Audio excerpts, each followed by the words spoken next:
wanataka home advantage, unaelewa? Ile ni home advantage. Nimewabeba jana ni home advantage. Lakini sio kitu kingine.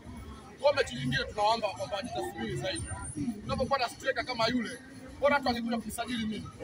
Unapokosa nafasi za watu kwenye mashindano makubwa kama haya, maana yake wewe unajitengenezea nini? Brand bana. Yaani nafasi kubwa 5, yani za watu, nafasi 5 za watu nakosa.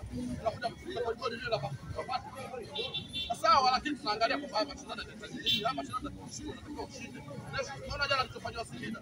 Wale jamaa wamepata mapema, wanakuja kushtuka, walifunga goli lingine.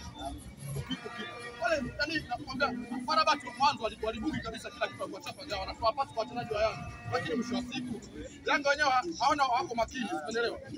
Mimi nakwambiaje kwenye mashindano ya CAF, yani kwenye issue za CAF, kwenye show za CAF, Simba sina mashaka naye, unaelewa? Kwa sababu sisi ndo wakali wa show, unaelewa? Sisi ndo wakali wa CAF.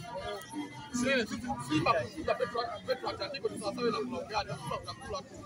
Na bouncer hata uwe bouncer vipi watu wakakula dakika 90 anakula chuma 3 plus. Kama hata tuheshimu atakula kama alipokula ndugu yake Oroya. Alikula ngapi? Anakumbuka Oroya sikatoka Angola, alikula wiki. Kwa hiyo kama atakuja na heshima, hata kuja na heshima, maana yake tutampa kama cha Oroya. Ukiheshimu Simba tunakufunga kutokana na heshima yako. Usipojiheshimu tutakuadhibu. Simba ndio ya taifa.